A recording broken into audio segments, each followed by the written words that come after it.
آل سيدنا محمد وأصحاب سيدنا محمد وبارك وسلم. الحمد لله نحمده ونستعينه ونستغفره ونؤمن به ونتوكل عليه ونعوذ بالله من شرور أنفسنا ومن سيئات أعمالنا. من يهده الله فلا مضل له ومن يضلله فلا هادي له. وأشهد أن لا إله إلا الله وحده لا شريك له. وأشهد أن سيدنا ومولانا محمدا عبده ورسوله. أما بعد، أعوذ بالله من الشيطان الرجيم. بسم الله الرحمن الرحيم.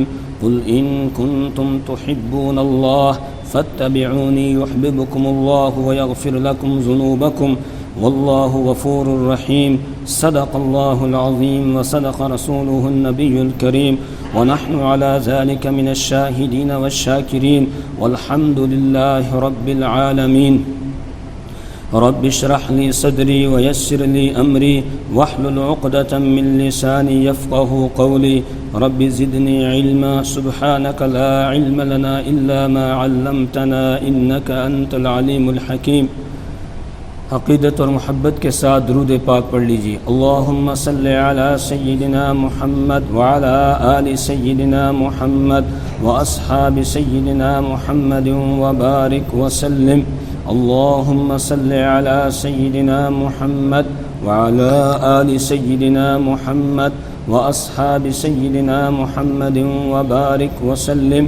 اللهم صل على سيدنا محمد وعلى آل سيدنا محمد وأصحاب سيدنا محمد وبارك وسلم. برادران اسلام، واجب الاحترام محترم بزرگوں اور دوستوں،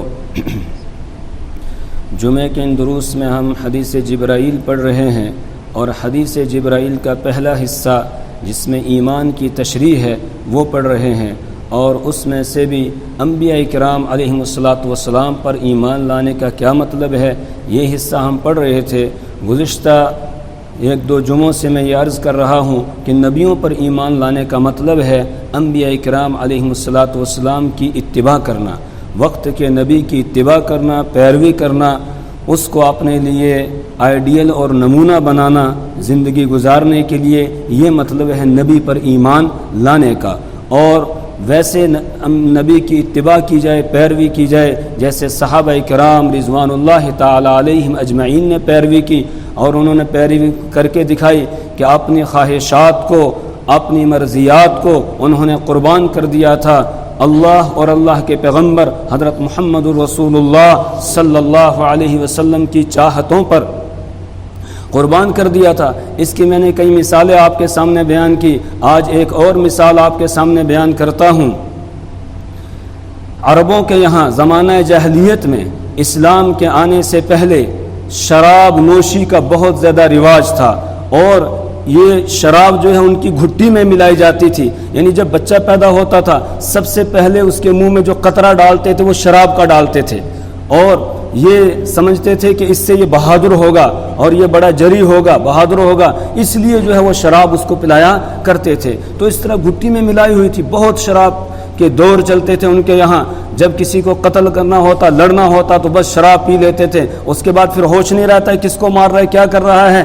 اس لیے کہ انسان کے جس دل کے اندر اللہ تبارک و تعالیٰ نے ایک ایسی چیز رکھی ہے، جب آدمی کوئی غلط کام کرنے لگتا ہے، گناہ کا کام کرنے لگتا ہے، کسی کے ساتھ برا کرنے لگتا ہے، تو وہ اس کو تنبیہ کرتا ہے کہ ایسا نہ کر، ایسا نہ کر. بار بار اس کا ضمیر اس کو جھنجھوڑتا ہے. لیکن جب آدمی شراب پی لیتا ہے اس کے بعد پھر وہ ضمیر مر جاتا ہے، اس کے بعد پھر وہ اس کو تنبیہ نہیں کرتا ہے، جھنجھوڑتا نہیں ہے. تو اس لیے وہ ایسا کیا کرتے تھے اور بہت شراب پیتے تھے. قرآن پاک نے تدریجاً جو ہے اس کے پر پابندی لگائی.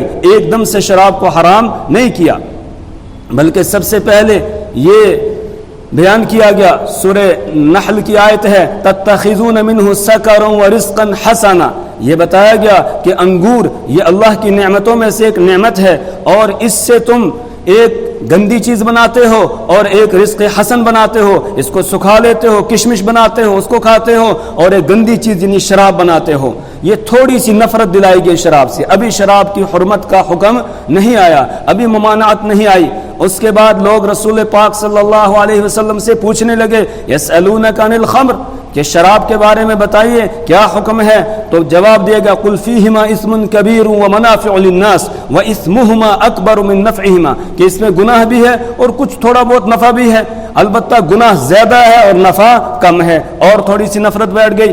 اس کے بعد پھر تیسرا حکم آ جاتا ہے یا ایھا الذین آمنوا لا تقربوا الصلاۃ وانتم سکارى، اے ایمان والو جب تم نشے کی حالت میں ہو تو یہ گندی چیز ہے نشہ، پھر نماز کے قریب نہ جاؤ، نماز کے قریب نہ ہو نشے کی حالت میں، لا تقربوا الصلاۃ وانتم سکارى، اب اور تھوڑی سی نفرت بیٹھ گئی۔ اس کے بعد پھر آخری حکم آ جاتا ہے، سورہ مائدہ کی آیت نمبر 90 جو ہے وہ نازل ہو جاتی ہے، اس میں حکم آتا ہے یا ایھا الذین آمنوا انما الخمر والمیسر والانصاب والازلام رجس من عمل الشیطان فاجتنبوه لعلکم تفلحون۔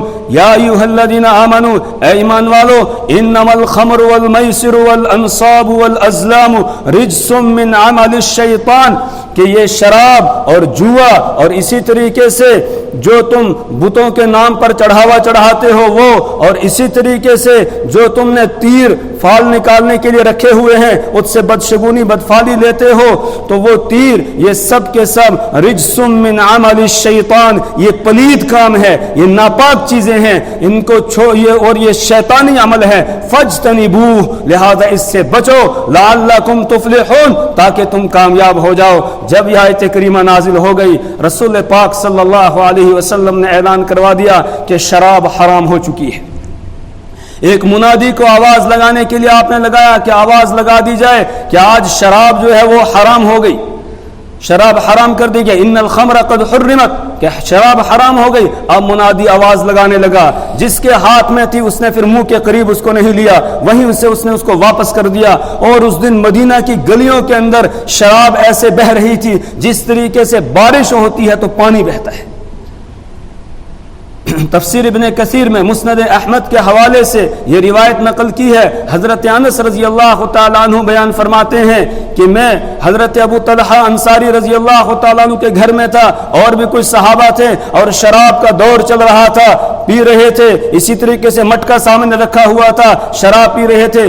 اتنی دیر میں باہر سے آواز آئی کچھ، تو ابو طلحہ انصاری رضی اللہ تعالیٰ عنہ نے مجھے کہا کہ اخرج وانظر، کہ نکلو باہر دیکھو جا کے یہ کیسی آواز ہے، تو کہتے ہیں کہ میں جیسے باہر نکلا تو دیکھتا ہوں فَإِذَا هُوَ مُنَادٍ يُنَادِي، کہ ایک آواز لگانے والا آواز لگا رہا ہے ان الخمر قد حرمت، کہ شراب حرام کر دی گئی ہے۔ کہا میں واپس آیا، میں نے جواب دیا، یہ میں نے جواب بتایا کہ یہ اس طریقے سے وہ اعلان کیا جا رہا ہے، تو جس کے جہاں ہاتھ میں تھی وہیں اس نے چھوڑ دی، اس کے بعد ایک قطرہ بھی وہ اپنے منہ کی طرف نہیں لے گئے۔ حضرت کیسان رضی اللہ تعالیٰ عنہ، مسند احمد میں روایت ہے، یہ تاجر تھے، تجارت کرتے تھے، شراب کی تجارت کرتے تھے، اور یہ ملک شام گئے ہوئے تھے، اور اپنا سارا سرمایہ جو ہے وہاں لگا دیا اور شراب خرید کر لائے۔ جب یہ یہاں واپس پہنچے آگے شراب حرام ہو چکی تھی، ابھی ان کو پتہ نہیں تھا، یہ لے کر آئے رسول پاک صلی اللہ علیہ وسلم کے دربار میں حاضری دی،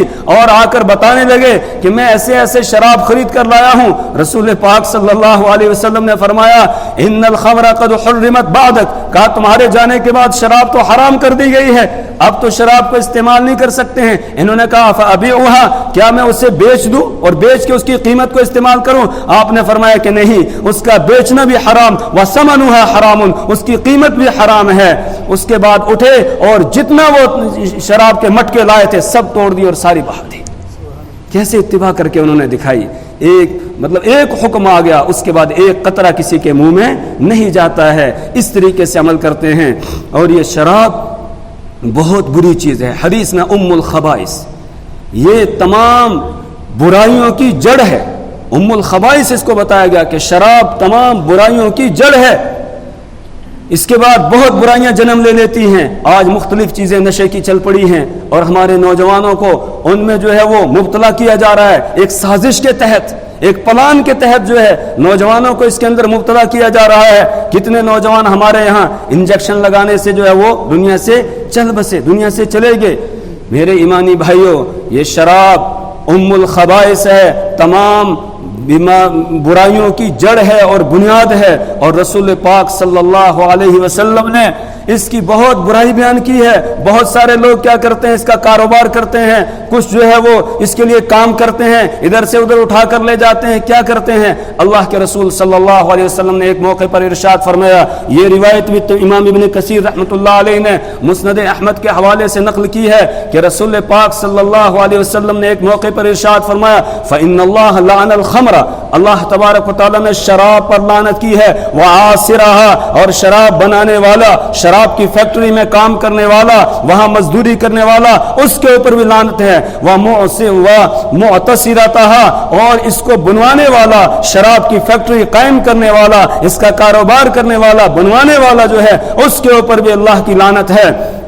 پھر آپ نے فرمایا وَشَارِبَهَا، شراب کو جو پینے والا ہے اس کے اوپر بھی اللہ کی لعنت ہے، وَسَاقِيَهَا، کوئی کسی دوسرے کو پلانے والا ہے اس کے اوپر بھی لعنت ہے، نہ پی سکتا ہے نہ کسی دوسرے کو پلا سکتا ہے، وَحَامِلَهَا، اور اس کے اٹھانے والے پر بھی اللہ کی لعنت ہے، جو اٹھا کر لے جاتا ہے، کہ کسی کے پاس کوئی گاڑی ایٹو ویٹو ہے، اس طریقے سے لوڈ کیریئر ہے، اس میں بھر بھر کے لے جا رہا ہے، جائز نہیں ہے، یہ جائز نہیں ہے، لے جانا، اٹھا کے لے جانا، اس کو منتقل کرنا یہ بھی جائز نہیں ہے۔ وَحَامِلَهَا، شراب کا منتقل کرنے والا، لے جانے والا جو ہے، اٹھانے والا، اس کے اوپر بھی لعنت ہے۔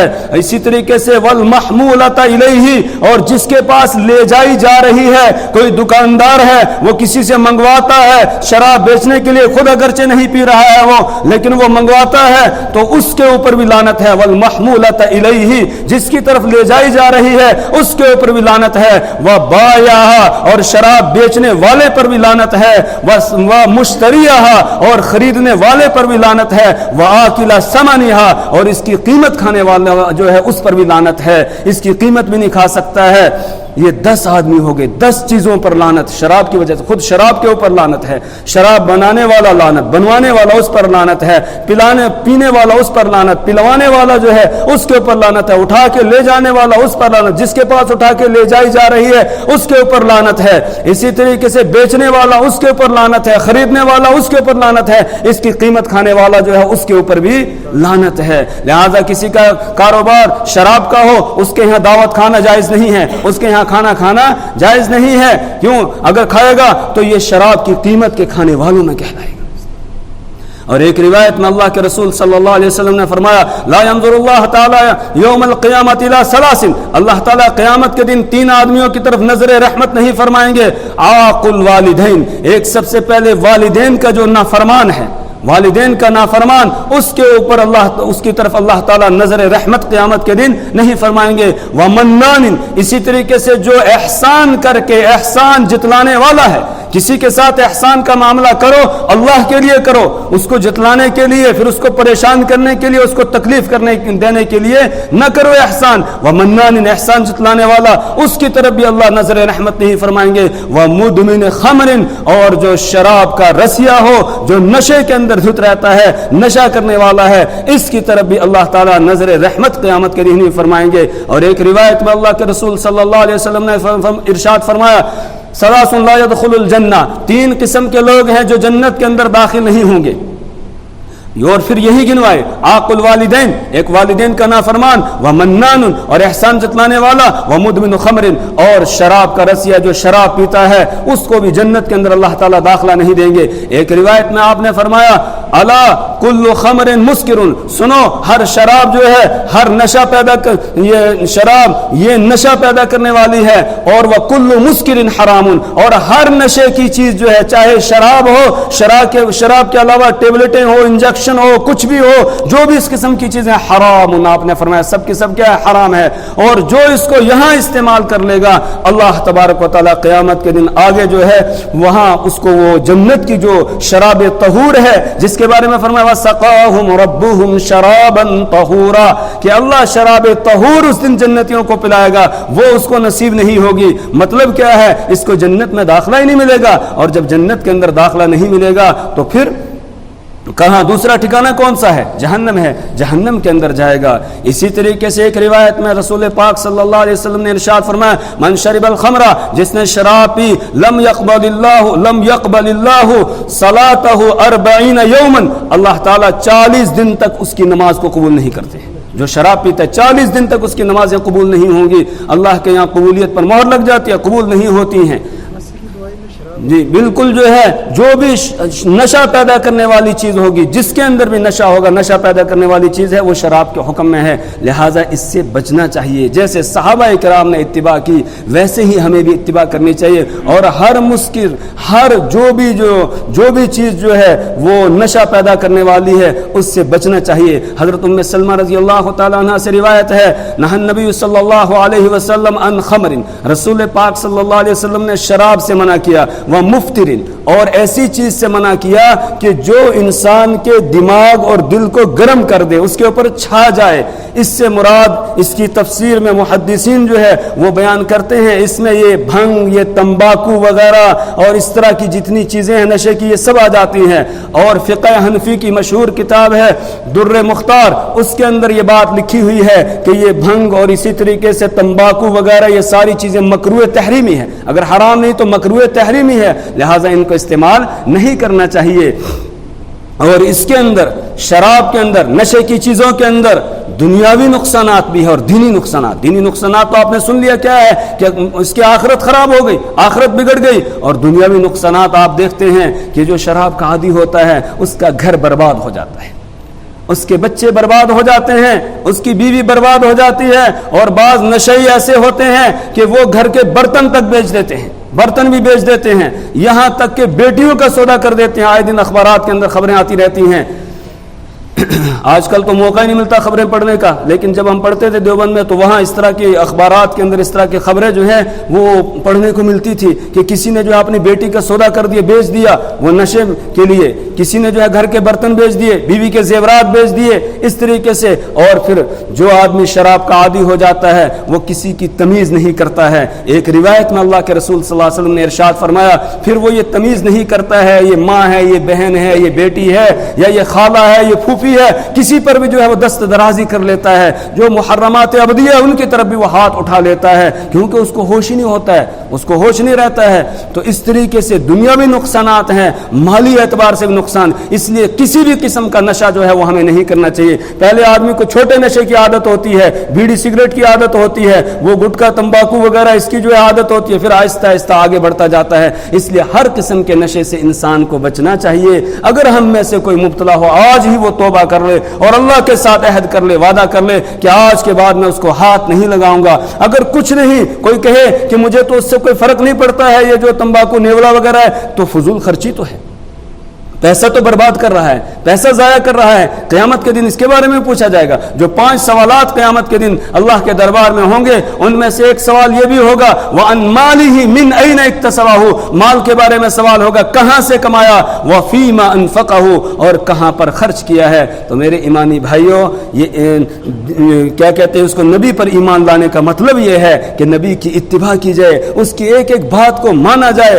لہذا شراب پینا بھی جائز نہیں، پلانا بھی جائز نہیں، کسی کو اٹھانا بھی جائز نہیں، اس کو ہاتھ لگانا جائز نہیں، بیچنا جائز نہیں ہے، خریدنا جائز نہیں ہے، اس کا کاروبار کرنا جائز نہیں ہے کسی بھی طریقے سے۔ اب صرف شراب نہیں بلکہ شراب کے ساتھ جتنی دوسری چیزیں ہیں، بلکہ علماء کرام نے یہ بھی لکھا ہے یہ سگریٹ، تمباکو وغیرہ جو ہے اس طرح کی جو نقصان دینے والی چیز ہے، یہ بیچنا بھی درست نہیں ہے، یہ بھی دکان میں نہیں رکھنی چاہیے۔ جتنے تاجر حضرات ہیں ان کو چاہیے کہ یہ چیزیں اپنی دکان سے نکال دیں، اپنی دکان میں ان چیزوں کو نہ رکھے، یہ درست نہیں ہے، اس لیے کہ یہ برائی کو بڑھاوا دینا ہے، یہ گناہ کے کام کو بڑھاوا دینا ہے۔ اور قرآن میں اللہ نے ہمیں فرمایا ہے تعاونوا علی البر والتقوی ولا تعاونوا علی الاثم والعدوان، کہ تعاونوا علی البر والتقوی، کہ تم نیکی اور تقوی کے کام میں ایک دوسرے کا تعاون کرو، ایک دوسرے کی معاونت کرو، ولا تعاونوا علی الاثم والعدوان، اور گناہ کے کام پر اور سرکشی کے کام پر کسی کی معاونت نہ کرو۔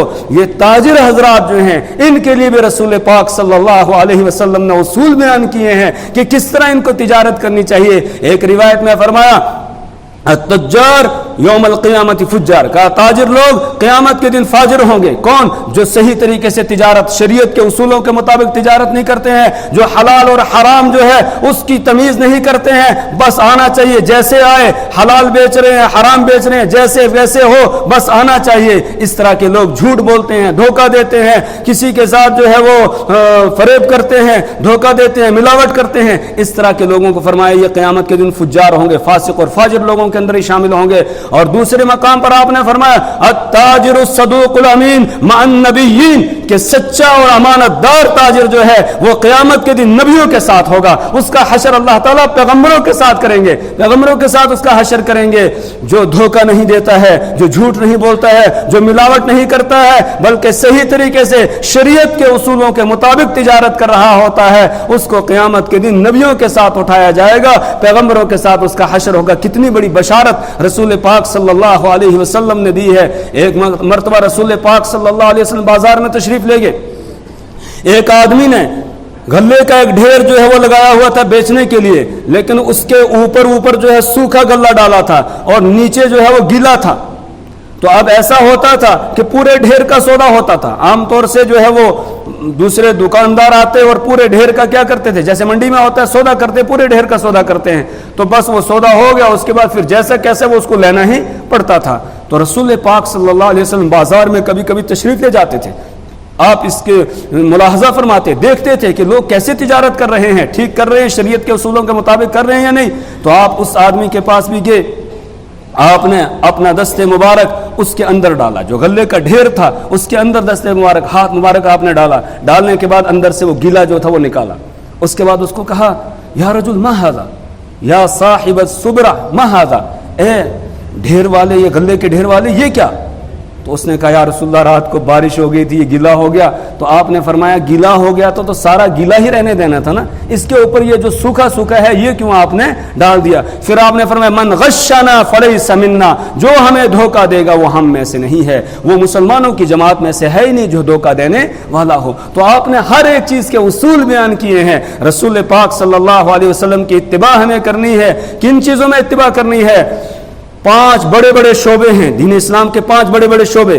ایک ہے سب سے پہلے ایمانیات، سب سے پہلے ایمانیات، پھر اس کے بعد ہے عبادات، اس کے بعد آگے معاملات، چوتھے نمبر پر ہے معاشرت، اور 5ویں نمبر پر ہے اخلاقیات۔ یہ 5 کے 5 جو شعبے ہیں، ان تمام شعبوں میں اگر ہم رسول پاک صلی اللہ علیہ وسلم کی اتباع اور پیروی کریں گے تو کامیاب ہوں گے، اور اگر ہم نے ان میں پیروی نہیں کی تو پھر ہم کامیاب نہیں ہو سکتے ہیں۔ ہمارے ایمانیات، عقائد جو رسول پاک صلی اللہ علیہ وسلم نے بیان کیے ہیں بس ویسے ہی ہونے چاہیے۔ اسی طریقے سے عبادات کا جو طریقہ بتایا ہے بس اسی طریقے کے اوپر رہنا ہے، اپنی طرف سے نئے نئے طریقے نکالنے کی اجازت نہیں ہے، اور جو عبادت کا طریقہ بتایا گیا، نماز پڑھنے کا طریقہ بتایا گیا ہے اسی طریقے پر ہمیں نماز پڑھنی ہے۔ اسی طریقے سے اس کے بعد ہے معاملات، آپس میں ہمیں کیسے معاملات کرنے ہیں، خرید و فروخت ہے، اسی طریقے سے نکاح شادی ہے، یہ سارے معاملات جتنے بھی ہم کرتے ہیں، لین دین کے معاملات، یہ سارے کے سارے معاملات اس کے اصول بیان کیے گئے ہیں۔ رسول پاک صلی اللہ علیہ وسلم کی اتباع اور پیروی ضروری ہے۔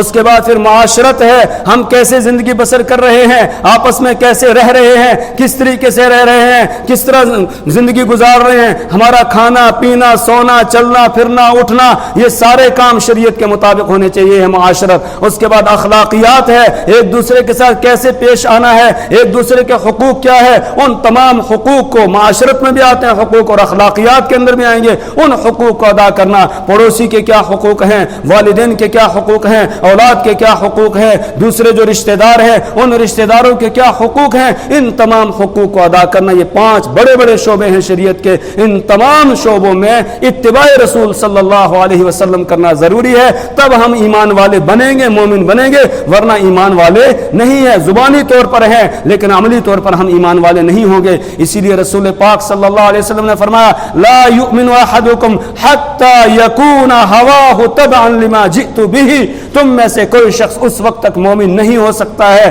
جب تک کہ وہ اپنی خواہشات کو اس دین کے تابع نہ کر دے جو دین میں لے کر آیا ہوں۔ میں نے پہلے عرض کیا تھا کہ امام اوزاعی رحمۃ اللہ علیہ نے صحابہ کرام رضوان اللہ تعالی علیہم اجمعین کی 5 صفات اور خصوصیات بیان کی ہیں. ان میں سے سب سے پہلی خصوصیت تھی لزوم الجماع، دوسرے نمبر پر تھی اتباع السنہ، رسول پاک صلی اللہ علیہ وسلم کی اتباع کرنا، اور تیسری ان کی جو خصوصیت بیان کی گئی ہے وہ ہے عمارت المساجد، مسجدوں کو آباد کرنا، مسجدوں کو تعمیر کرنا، مسجدیں بنانا اور مسجدوں کو آباد کرنا. تعمیر سے زیادہ ضروری ہے آباد کرنا مسجد کو، کہ پھر جب مسجد بن گئی اب گھروں میں نماز نہیں ہوگی، اب نماز مسجد کے اندر ہوگی. اور چوتھی خصوصیت بیان کی وہ تلاوت القرآن، قرآن پاک کی تلاوت کرنا. اور 5ویں خصوصیت بیان کی ہے والجہاد فی سبیل اللہ، اللہ کے کلمے کو بلند کرنے کے لیے اپنی جان مال کو پیش کر دینا، قربان کر دینا. یہ 5 خصوصیات ہیں صحابہ کرام کی. یہی خصوصیات ہر مومن کے اندر ہونی چاہیے، ہر مومن کے اندر یہ چیزیں آنی چاہیے. مختصر طور پر میں نے یہ 5 خصوصیات آپ کے سامنے بیان کی. آئندہ جمعے انشاءاللہ اس کی کچھ تفصیل کروں گا. ایک بات اور آپ کے سامنے عرض کرنی ہے. آپ جانتے ہیں کہ مسجد کا کام یہاں چل رہا ہے، مسجد کا کام لگا ہوا ہے. الحمدللہ آپ حضرات نے تعاون کیا، اللہ کے کرم سے اللہ نے فضل کیا کہ مسجد کی تعمیر، لینٹر وغیرہ ڈھل گیا، اس کے بعد بھی جو ہے وہ کام ہو رہا ہے. الحمدللہ پلستر کا کام چل رہا ہے، چنائی کا کام چل رہا ہے، اور کام ہے سارے ہو رہے ہیں. لیکن اب تک جو کچھ تھا پاس میں وہ سارا خرچ ہو گیا ہے. اس لیے آپ حضرات سے درخواست ہے کہ اس میں بڑھ چڑھ کر حصہ لیں. جو مٹیریل یہاں پر لگ رہا ہے اس مٹیریل میں حصہ لیں، اور زیادہ ضرورت اس وقت جو ہے جو مزدور کام کرنے والے ہیں ان کو دینے کے لیے ہے. اس لیے آپ سے درخواست ہے کہ بڑھ چڑھ کر حصہ لیں. اپنے طور پر جو ہے وہ یہ ضروری نہیں کہ سب گھومے تو اسی وقت دیں، بعد میں بھی آدمی دے سکتا ہے. یہاں دیں گے انشاءاللہ اللہ کے بینک میں جمع ہو جائے گا، اور جو اللہ کے یہاں جمع ہو جائے گا وہ انشاءاللہ ہمیں وہاں ملے گا. اور جس وقت وہ ملے گا اس وقت ہم تمنا کریں گے ہائے کاش میں نے سارا ہی وہاں دیا ہوتا. ما عندکم ینفاد وما عند اللہ باق، جو تمہارے پاس ہے یہ سب ختم ہو جائے گا، اور جو اللہ کے یہاں تم نے جمع کر دیا وہ باقی رہنے والا ہے. جو مسجد کی تعمیر میں حصہ لیتا ہے، من بنا للہ مسجدا بنى اللہ لہ بیتا فی الجنہ، جو مسجد کی تعمیر میں حصہ لے گا، جو یہاں اللہ کے گھر کو تعمیر کرے گا تو بن اللہ لہ بیتا فی الجنہ، اللہ جنت میں اس کے لیے محل تیار کرے گا، وہاں اللہ تعالیٰ اس کو محل عطا کرے گا. اس لیے زیادہ سے زیادہ اس میں حصہ لینے کی کوشش کریں انشاءاللہ. اس کے ساتھ ہی پچھلے جمعے بھی میں نے آپ کے سامنے بیان کیا تھا کہ حضرت مفتی صاحب نور اللہ مرقدہ کی کتاب، اللہ ان کی قبر پر کروڑوں رحمتیں نازل فرمائے، اللہ ان کی مغفرت فرمائے، درجات کو بلند فرمائے. ان کی کتاب سیرت کی سراجا منیرہ، یہ ہم میں سے ہر گھر کے اندر ہونی چاہیے. تو آپ حضرات سے درخواست ہے کہ باہر ہوگی، آپ جن کے گھر میں ابھی نہیں پہنچی ہے وہ اس کو لے جائیں اور روزانہ اس کو پڑھیں، اور پڑھنے کے بعد پھر اپنی زندگی کو ویسے ہی بنانے کی کوشش کریں جیسے سیرت کی کتاب میں رسول پاک صلی اللہ علیہ وسلم کی حیات طیبہ لکھی گئی ہے.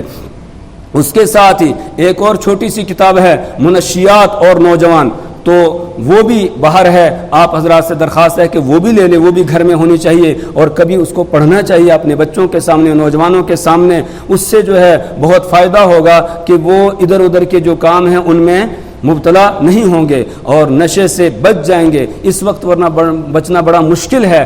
ماں باپ کو چاہیے کہ اپنی اولاد کی تعلیم و تربیت کا خیال رکھیں، اور پورا خیال رکھیں. اگر غلط دوستوں کے ہاتھ چڑھ گیا تو پھر ہمارے ہاتھ میں آنا مشکل ہو جائے گا. اللہم احفظنا، اللہ حفاظت فرمائے. یہ برما کے مدرسے والے